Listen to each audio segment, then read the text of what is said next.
this week. Given the president's endorsement of her, is it safe to say that anything that she would put forward along these lines that also would have the backing of the president?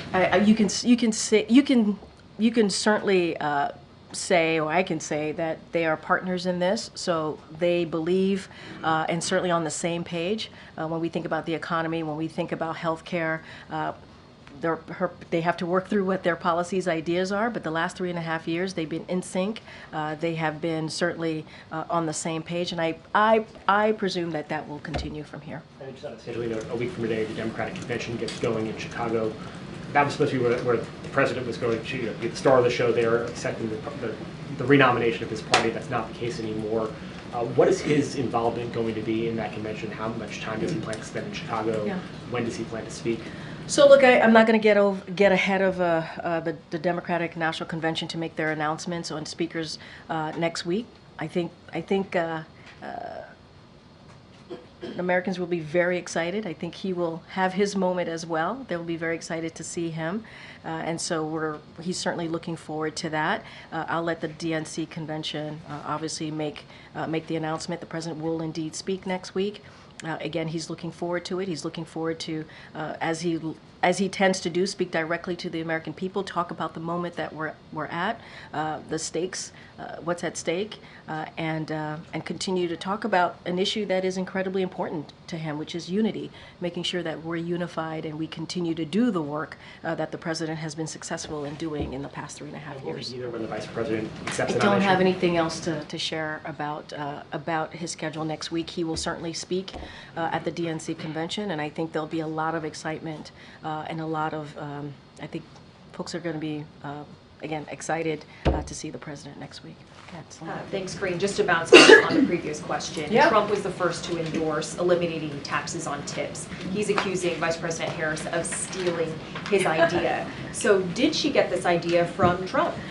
Look, I'm not going to respond to a presidential candidate. I think their campaign could speak to that directly. What I can say is this president, this vice president have always had the backs of the working people, always. And you see that in the policies that they put forward. Everything that we have put forward, historic pieces of legislation that are obviously now laws, are helping middle-class workers, are helping people in different communities that are normally, again, left behind. If you think about tax cut for workers and middle-class families, instead of billionaires and big corporations getting that tax break, raising minimum wage is something that we have talked about and done, ensuring workers can join a union. This is something that Republican officials themselves, they have opposed. So I think the question really is, if Republican officials, why didn't they? Why didn't they join the president and the vice president to support working families? They didn't. And so I think our record shows that, what we've done. Under this term, under this administration, the Biden-Harris administration, we have put working people at the center of every policy that we move forward with as it relates to the economy, healthcare, even climate change.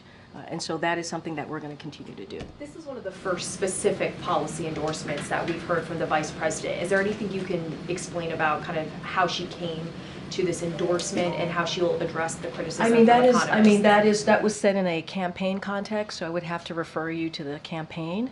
I'm sure they can speak more to that. It is not unusual, right, when a campaign moves forward, that they put forth their policy agenda for the American people to see for themselves.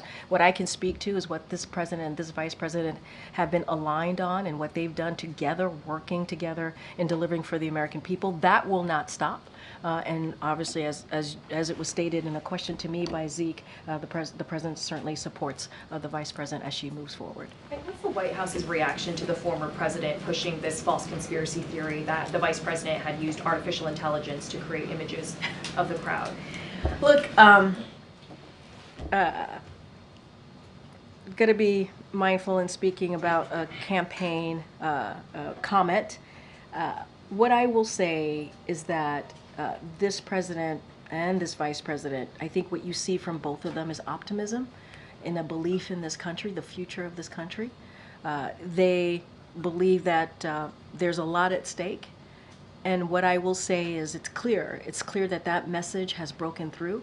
And majority of Americans see and feel that optimism and certainly supports what we've been working on, the agenda that we've been working on the last 3.5 years. So I'll leave it there. Okay. Hey, Kelly, I haven't seen you in a while. Hi there. Sorry. I've been around, just maybe not this year. Is there a interagency policy review type approach to the Harris portfolio with President Biden's portfolio? So is he in touch with, is there a process where there is a checking of what she's going to put out and how it matches or may change, or ways in which she can build on what he's done? Is there coordination? So I can't speak to an interagency kind of process in doing just that, trying to measure up or line up where they both are. What I can speak to is the last 3.5 years, right? We have less than 6 months now of this administration, and how much the vice president was a critical partner in getting a lot of the big pieces, historic pieces done, the heavy lifting. She was part of that, whether it's the Inflation Reduction Act, the first piece of policy, which is the American Rescue Plan, which helped lower crime, for example. We've seen the lowest in crime in more than 50 years. The last administration, we saw the highest numbers of murder in the Trump administration. There's been a lot of ways that we've been able to do move in a historic way. And so she's been part of that. She's been part of that. Obviously, again, as I was just stated, she's going to lay out her vision, but again, they've been aligned. They've been aligned for the last 3.5 years. There's not been any daylight. Does the president expect that she might want to move in some new directions? As sitting vice presidents have always had this issue, but does he expect that she might move in some new directions? So what I expect, again, being super careful here, because her campaign are going to make their own announcement, is she's going to build on the successes that they've had, going to build on the unprecedented successes, the historic successes that they've had. That's another reason why the president passed the torch, if you will, right? Understanding that they worked together very closely in the last 3.5 years, and that was going to continue, and she was the best person to move forward. This is someone who's been a vice president for almost 4 years, a senator, attorney general. She is incredibly qualified and understands where the majority of the American people are, and that's what we can expect. Go ahead, Lucy. Thanks, Karine. I wanted to clarify something the president said in the CBS interview over the weekend. Sure. When he was asked about his decision to step aside from the campaign, one of the things he said was that when he ran the first time, he thought of himself as a transition president, but then he said, but things got moving so quickly it didn't happen. Did he initially plan to serve one term and at some point change his mind? I don't know what to make of this. I mean, I honestly don't have much to say. I think his speech to the nation that he gave in the Oval Office laid that out, right? Talked about being a transition president, talked about passing the torch. You heard directly from him where his heart was, how he was thinking through this process, and his reasoning. And I would say his answer certainly speak for itself. For me, and I think I can speak for many of my colleagues who work with me day in and day out on behalf of this country, on behalf of this administration, is that we are so proud of this president and what he's been able to accomplish on behalf of the American people. You think about the economy, the strongest economy leading the world. You think how we've been able to beat Big Pharma. That's nothing to laugh at. That's been something that many presidents have tried to do. We're not able to get that done. You think about what he's been able to do with our allies and partners around the world, and rebuild that relationship. Climate change, passing one of the most important, largest, biggest historic pieces of legislation that's going to deal with one of our major crises right now that we face in this country and the world, the Inflation Reduction Act. So we could not be prouder of this president and of course this vice president as they work together on this. But I think his Oval address lays out very clearly how he saw his presidency. Any update on when we'll see him do a campaign event? And no update for you from here. Certainly the campaign will have more to share on that. Hey, Wuja. Hey, Karine, how are you? I'm doing great. How are you? Thanks. So following up on eliminating taxes on tips, is that an idea that the Biden administration considered at any point in the past 3.5 years? What I can say is the president supports it. And what I can say is obviously the president and the vice president, very much how I answered the earlier question, is that we have always put at front and center making it easier, giving American families a little bit more breathing room, something the president says very often. And we've shown that. We've shown that in the policies that we've laid out. And, you know,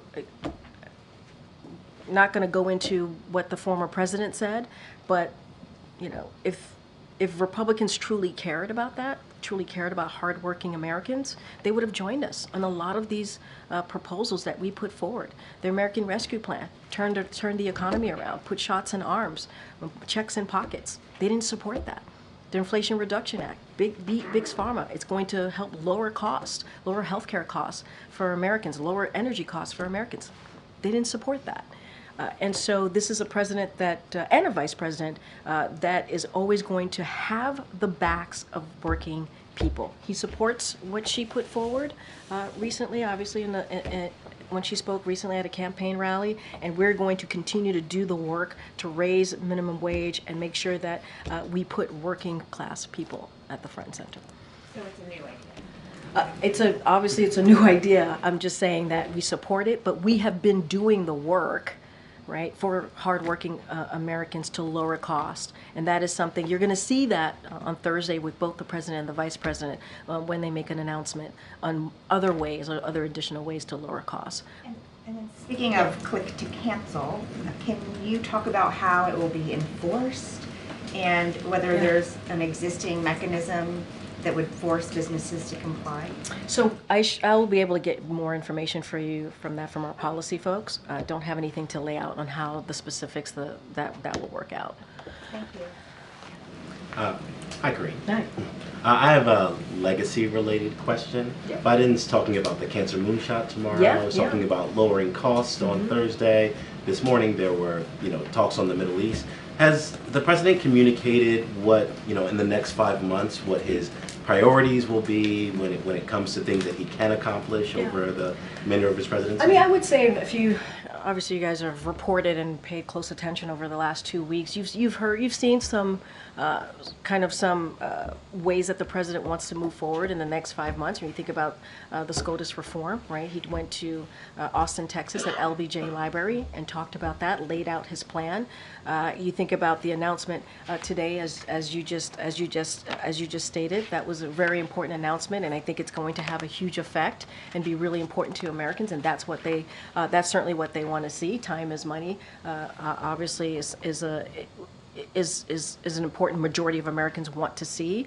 You'll hear from this president about lowering costs and the vice president on Thursday, other ways to lower cost. I won't get ahead of that. And then tomorrow, the cancer moonshot. I mean, those are initiatives that have been a key part, that have made up key parts of his platform and how he wants to deliver for the American people. That hasn't changed. The economy, healthcare, as you just stated, foreign policy to me. And so you'll hear more from this president as time goes by, and the American people. That's what at the center of everything that he does. Making sure we deliver for them, give them a little bit breathing room, and deal with issues that matter to them. And that's what we have been doing. All of the things that I've talked about, not just today, many times behind this lectern, are issues that are majority of Americans care about it.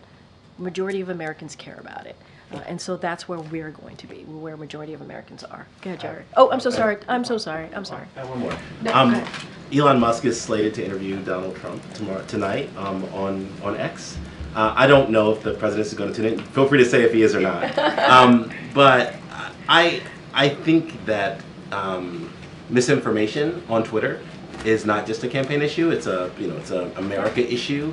What role does the White House or the president have in sort of stopping that, or stopping the spread of that, or sort of intervening in that? Some of that was about campaign misinformation, but it's a wider thing, right? Yeah, no, and you've heard us talk about this many times from here, about the responsibilities that social media platforms have when it comes to misinformation, disinformation. Don't have anything to read out from here about specific ways that we're working on it, but we believe that they have the responsibility. These are private companies, so we're also mindful of that too.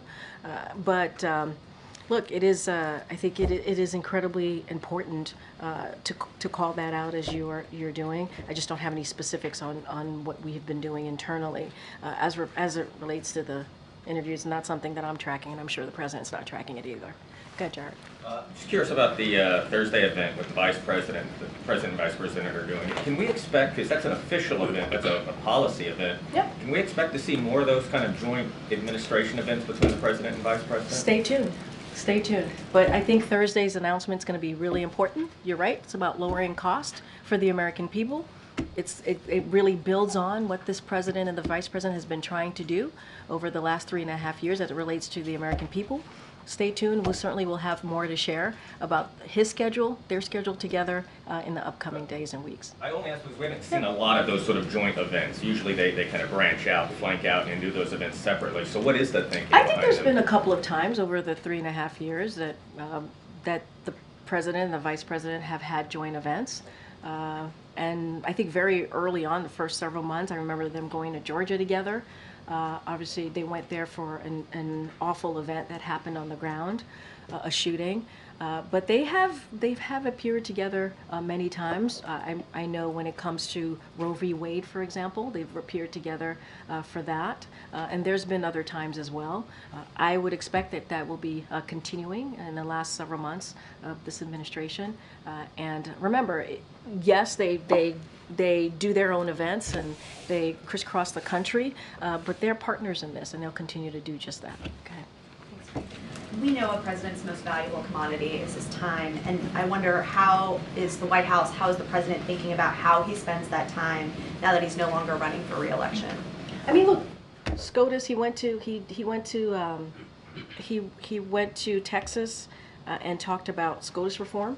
That was an important way to spend his time. Tomorrow, cancer moonshot. This is an issue both the president and the first lady care about deeply, obviously for important personal reasons to them. And so they're going to be together in New Orleans. You're going to see them continuing to talk about lower cost. And so there's a map out there, I think, if you guys take a look at how he has been moving in the past couple of weeks. And let's not forget, he's had several calls with heads of states in the Middle East region. I talked about at the top of my briefing about to reach a ceasefire deal in the Middle East, and also a ceasefire hostage release deal, obviously, but also de-escalating the tensions. He spent his time doing that over the past 2 weeks and having those very important diplomatic conversations with those heads of states. So I think if you just look at what he's been doing, it's very clear what this president cares about, is focusing on, and it's all at the center of that, as I answered in my answer to one of your colleagues, is certainly the American people. Whether it's national security, domestic, the center of it is the American people. And on the DNC, how is he viewing his role next week? Look, it's going to be mindful because it's a political event, but it's an event that he views as very important. It's an opportunity to talk about the issues that he cares about. It's an opportunity to talk about unity. It's an opportunity to be in front of millions of Americans to talk about what we've done in the last 3.5 years. I'm going to be mindful because it is a political event, but the president's looking forward to it. He sees this as an important moment, and especially as we move forward to the last several months. Again, Michael. Michael? Oh, yeah, I'm sorry. Oh. I was going to ask a very similar question. I'm just curious if you could talk a little bit about what it's going to be like for the president to be giving this speech, knowing that if things had gone a little bit differently, he would be giving an acceptance speech for a second term. I mean, look, I'm just going to go back to the Oval Office address because I think that address really laid out in a very thoughtful, even personal way of how this president saw this moment. And, it was a selfless act. It wasn't about him. It was about the country. He said this, and he thought it was an important moment. But this is a president that is proud of what he's been able to build. I've talked about the strongest economy leading the world in a modern administration, and we're going to continue to fight to deliver results for the American people. That doesn't end. That doesn't end. That is something that he is certainly very focused on, the middle class families. Let's not forget where this president came from, right? He grew up in Scranton, Pennsylvania.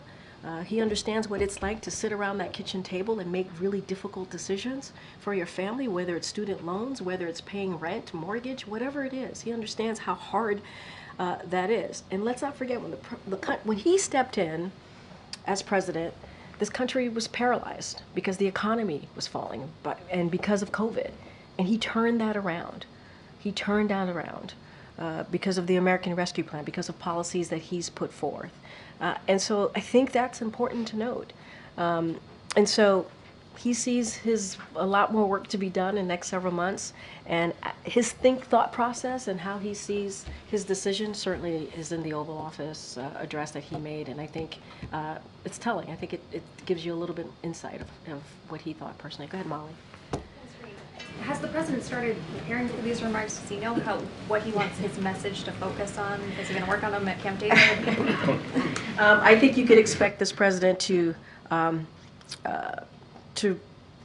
focus on these remarks in the next several days, leading up to Monday.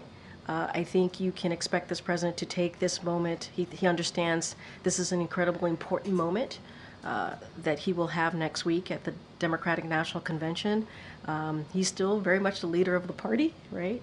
And he takes that very seriously. And he's also very proud of his vice president.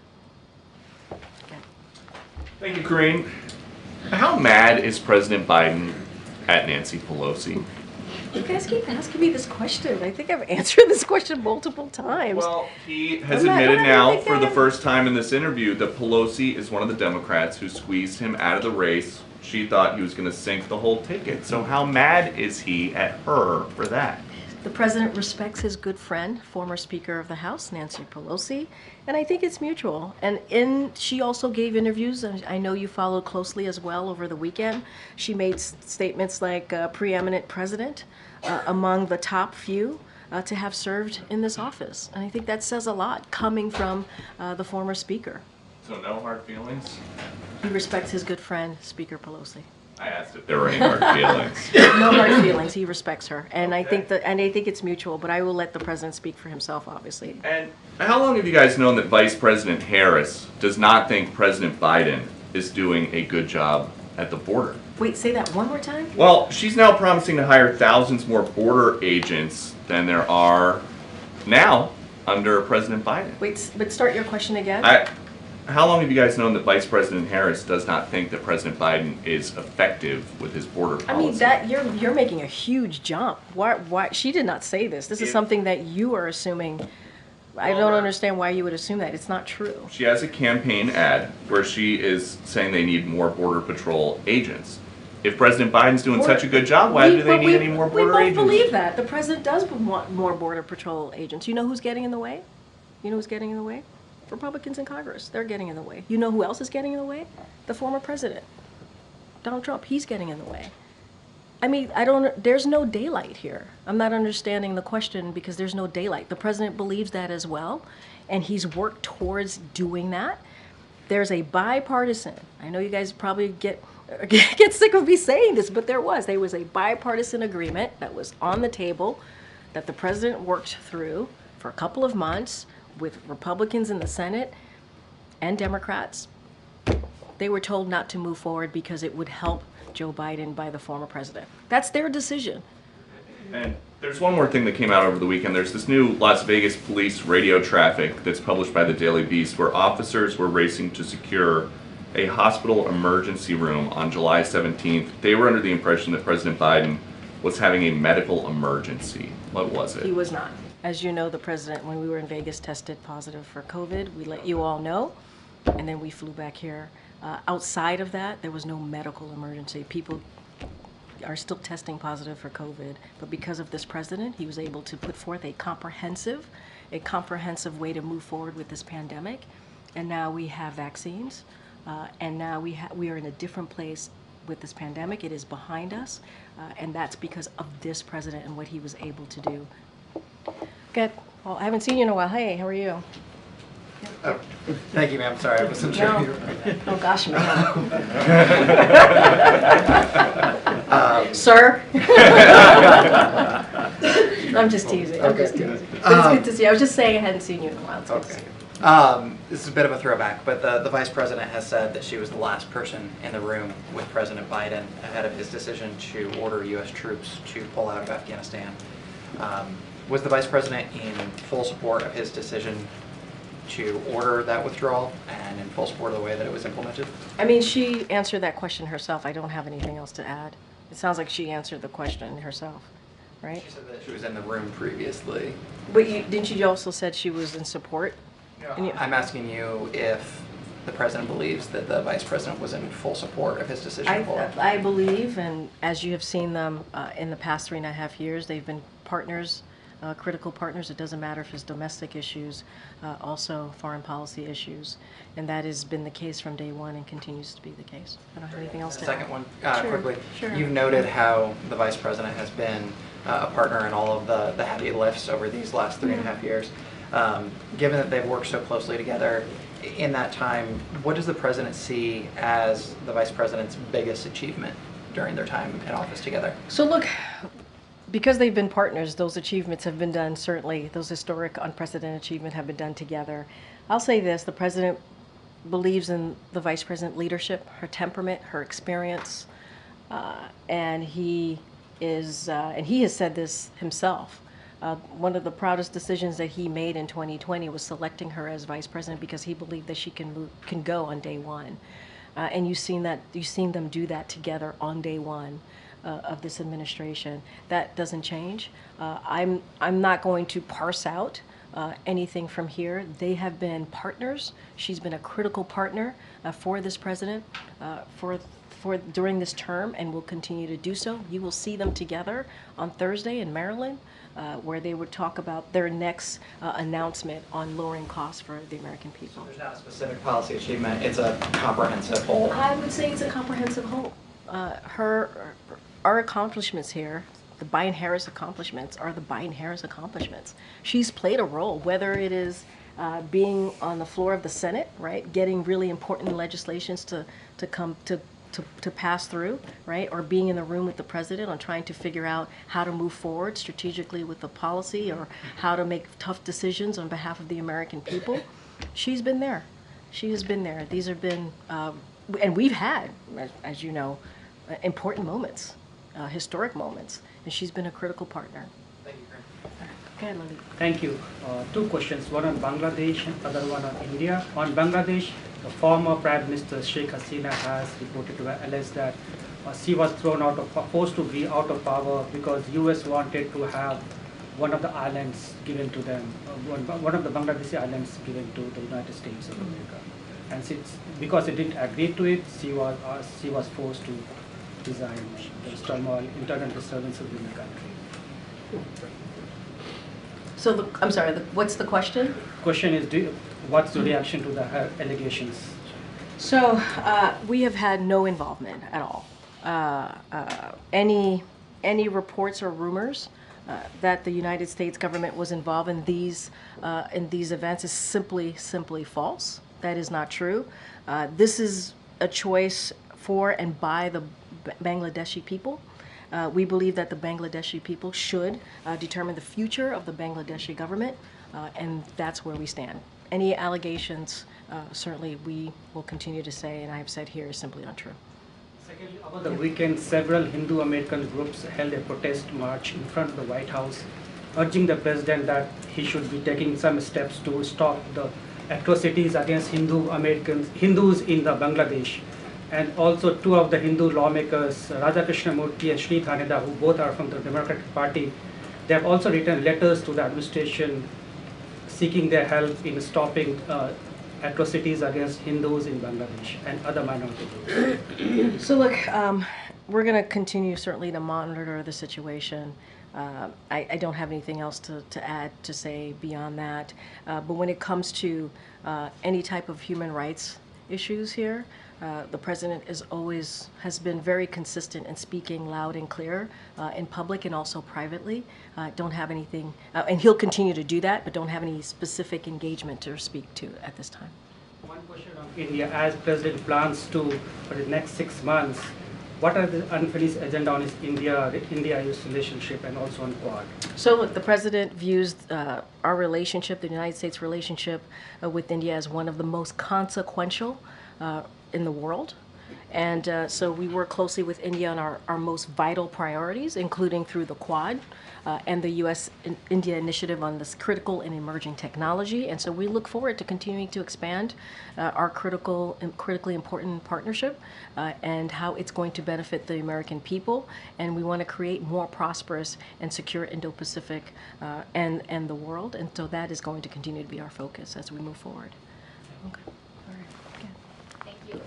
You mentioned earlier the president's push to reform the Supreme Court, term limits and ethics requirements.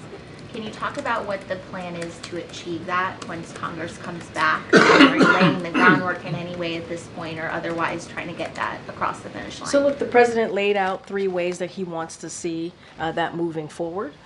And he did that in his Washington Post op-ed, and certainly when he was in Austin, Texas about 3 weeks ago. And so we laid out our ideas and our thoughts. Some of them, if you think about term limits, you've seen conservative experts also agree with us on that, how there should be term limits. And so what we're going to do is have the conversation with Congress when they get back, and figure out ways how we can actually get this done, because it is important. The president believes no one is above the law, and that is something that he has continued to talk about and will do so, and that includes the highest court in the land. And what we have seen from the highest court in the land is not normal. You heard the president say that. It is not normal. And so we're going to work with Congress, come up with some ways to deal with this, to really address SCOTUS reform, and he wants to see it done in a bipartisan way. We think it's possible. Is he at all doing anything to lay the groundwork now before Congress comes back, looking for allies in Congress or otherwise taking any concrete steps? So nothing to read out. Obviously, we do keep any conversations private. But what we want to do is certainly see legislation to deal with what we've been seeing, which what I just said, which is it's not normal from SCOTUS. And so his team will have conversations with congressional members on how to best move forward. Don't have any meetings or anything to read out at this time. Thank you. Got it in the back. Go ahead. Yep. Thanks. The Trump campaign said over the weekend that it's been hacked. Is the White House concerned about election integrity? And do you have any response to reports that Iran was the source of the hack? So look, I would have to refer you to the Department of Justice and the FBI on that particular questions. We've said many times that this administration strongly condemns any foreign government or entity who attempts to interfere in our electoral process or seeks to undermine confidence in our democratic institution. And so we take this type of reports of such activity extremely seriously. And so again, we do not tolerate this anything like this, influence or interference efforts. And we have made that very clear with foreign actors that such influence or interference is unacceptable.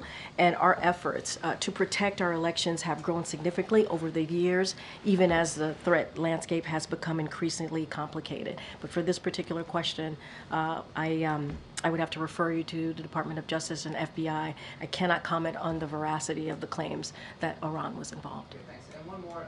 As a member of the administration, can we expect the Vice President to come out here and speak to the American people in the briefing room at some point? The President and the Vice President speaks to the American people regularly, and that's where I'll leave that. Go ahead, sir, right there. Thank you. What is the U.S. the administration is doing in regards to Iran planning to deliver hundreds of ballistic missiles to Russia? I mean, what mechanism are you using to stop that? And then I have another question on Venezuela. So, look, the White House has repeatedly warned of the deepening security partnership between Russia and Iran since the outset of Russia's full-scale invasion of Ukraine. We've also warned both parties about further strengthening this partnership. This partnership threatens European security and illustrate how Iran's destabilizing influence reaches beyond the Middle East, but also around the world. As we and our partners have made clear to the world, both at the G7 and NATO summits this summer, together we are prepared to deliver a swift and severe response if Iran were to move forward with such transfers, which would represent a dramatic escalation in Iran's support for Russia's war of aggression against Ukraine. During his campaign, the Iranian president claimed he wanted to moderate Iran's policies and engage with the world. Destabilizing actions like this fly in the face, certainly, of that rhetoric. There's a report by Wall Street Journal that the U.S. has offered Maduro and his close allies an amnesty in exchange for them leaving power. Is that so? Something Since you the would July confirm? 28 elections, we have not made any specific offers of amnesty to Maduro or others. So. Sure. How about before the election? What I can because say, there are information that this offer was made, started last year, this discussion of amnesty. what I can say is, what I can speak to is since the election, we have just not made that type of offer. Another one on Venezuela, and then I have one on the Middle East, very quick one. Sure. What is the view of the two statements from Brazil, Colombia, and Mexico asking Maduro regime to release the voting data? Is this enough, or you would like to see these three countries doing more? I mean, look, it's been 2 weeks after the elections in Venezuela. It is abundantly clear, right, to the majority of Venezuelan people, the United States, and growing number of countries, as you just listed, that Edmundo won the most votes in the July 28th election, presidential election, and Maduro must recognize it. We've said that, and we'll continue to say that. More than 80% of the voting tally sheets published by civil society and opposition corroborated by independent observers. And so we think Maduro must recognize it. Is the statement helpful? Is a good step? I mean, look, we certainly are going to continue to be very clear here that Maduro must recognize it. Countries are going to do what they feel is the right way to move forward. So we'll let them speak to that. But we've been very clear. Maduro must recognize it. Another one, last one about the Middle East, because earlier John Kirby said that Iran could attack Israel this week. Does the White House believe an attack is inevitable? I'm not going to get into our intelligence from here or what another country is going to do. That is not something that I'm going to do from this podium. You heard from NSC, so I will leave it to them to speak to that and what my colleague said, John Kirby said. I just don't have anything else to add. Go ahead, Ed. Thanks, Karine. I want to follow up first on what you told Phil. So you said the vice president owns the successes of this president over the past 3.5 years. Does she also own the struggles that this president's seen, like the prices up 19% since the month they came into office? They're partners in how they've been able to turn around the economy. This economy was in a downfall when the president took office. The former administration did not have a plan to deal with the pandemic, a comprehensive plan. This president put that forward with the help of the vice president, and we were able to deliver on that. The American Rescue Plan made a difference in bringing our economy back on its feet, made a difference on opening small businesses, on opening schools. Republicans didn't vote for it. We have to remember what the president inherited from the last administration when he took it over with the vice president. And when you think about inflation, inflation is down by 2.5%, and wages have risen. We have more than 16 million jobs created in the last almost 4 years. I know that you're laying out the negative parts of what you foresee, right? What you see in the economy, but there's some data here that has shown because of the work that this president has done, it's mattered. Unemployment is still low, 4.3%. You think about manufacturing jobs that have come back to this country. You think about how the GDP grew by 2.8% last quarter. Those are that data. And we understand that American people are still feeling it. And that's why we're going to make more announcements about how we're going to continue to lower costs. One more. I'm going to try one more time on the taxes on tips. So why then have the president and vice president not talked about this over the past 3.5 years? So again, the president supports eliminating taxes on tips for service and hospitality workers. And at the same time, what this president and this vice president has been able to do is help raising minimum wage. There are things that the president and this vice president has done over the 3.5 years that has helped hardworking people that Republicans in Congress have opposed. I didn't even talk about them wanting to cut Social Security and Medicare, I mean, these are things that they have said that will hurt hardworking people. So the president supports it. This is part of the vice president's policy. This is something that we want to see happen, but we have done the work to make sure that hardworking people are not forgotten. Where were Republicans on this? But where were Republicans on this? And if they were so interested, right, if Republicans are now talking about this, if Republicans elected officials are so interested in getting it done, why didn't they pass it during the last administration? Why? Why not? So the IRS last month released their report saying, hey, this is how, if you have an extension for taxes, you can file taxes on your tips. The president's budget relies on the taxes from tips. So when did this idea come about?